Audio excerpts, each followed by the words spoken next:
നിങ്ങൾ പുതിയതായിട്ട് ഒരു വീട് വെക്കാൻ പോകുന്ന ആളാണോ? അതിൻ്റെ കൂടെ ഒരു കോർപ്പസ് മണിയും കൂടെ ബിൽഡ് ചെയ്താലോ? നമുക്കിതൊരു ഉദാഹരണത്തോടെ നോക്കാം. എയും ബി എന്ന രണ്ട് ആൾക്കാരുണ്ട്. രണ്ടുപേരുടെയിലും 50 ലക്ഷം രൂപയും ഉണ്ട്. എ ഹോം ലോൺ എടുക്കാതെ കയ്യിലുള്ള പൈസയും കൊണ്ട് ഒരു വീട് വെക്കുന്നു. അതേസമയം ബി 50 ലക്ഷം രൂപ കയ്യിലുണ്ടെങ്കിൽ പോലും ഹോം ലോൺ എടുത്ത് ഒരു വീട് വെക്കുന്നു. 30 വർഷം കഴിഞ്ഞ് എയുടെ കയ്യിൽ വീട് മാത്രമാണുള്ളത്. അതേസമയം ബിയുടെ കയ്യിൽ വീടും അതിനോടൊപ്പം 4 കോടി രൂപയുടെ ഒരു കോർപ്പസ് എമൗണ്ട് കൂടെ ഉണ്ട്. എന്ത് സ്ട്രാറ്റജിയാണ് ബി ഉപയോഗിച്ചത്?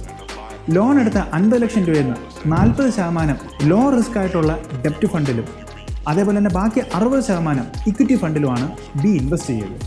എല്ലാ മാസത്തെയും മന്ത്ലി EMI SWP ഉപയോഗിച്ച് ഈ 2 ഫണ്ടുകളിൽ നിന്ന് ബി പേ ചെയ്യുകയും ചെയ്യും. ആദ്യത്തെ മാസങ്ങളിൽ ലോ റിസ്ക് ഫണ്ടിൽ നിന്നാണ് യൂസ് ചെയ്യുന്നത്. അങ്ങനെ ആദ്യത്തെ 5 വർഷത്തെ EMI ലോ റിസ്ക് ഫണ്ടിൽ നിന്ന് യൂസ് ചെയ്യാൻ പറ്റും. അത് കഴിഞ്ഞിട്ടുള്ള നെക്സ്റ്റ് 25 വർഷത്തെ EMI ഇക്വിറ്റി ഫണ്ടിൽ നിന്നായിരിക്കും അടയ്ക്കുന്നത്. അങ്ങനെ അടച്ചു കഴിഞ്ഞാൽ പോലും 30ാമത്തെ വർഷത്തെ ഇക്വിറ്റി ഫണ്ടിൻ്റെ ബാലൻസ് എന്ന് പറയുന്നത് 4 കോടി രൂപയാണ്. ഇങ്ങനെ ഒരു 40-60 പ്രിൻസിപ്പിൾ ഉപയോഗിച്ച് നിങ്ങളുടെ ലോണിനെ കറക്റ്റായിട്ട് ഇൻവെസ്റ്റ്മെൻറ്റ് ചെയ്യുകയാണെന്നുണ്ടെങ്കിൽ ഹോം ലോണിനെ പോലും ഒരു ഇൻവെസ്റ്റ്മെൻറ്റ് ഓപ്ഷനായിട്ട് കൺസിഡർ ചെയ്യാൻ പറ്റും. Please share this video with your friends.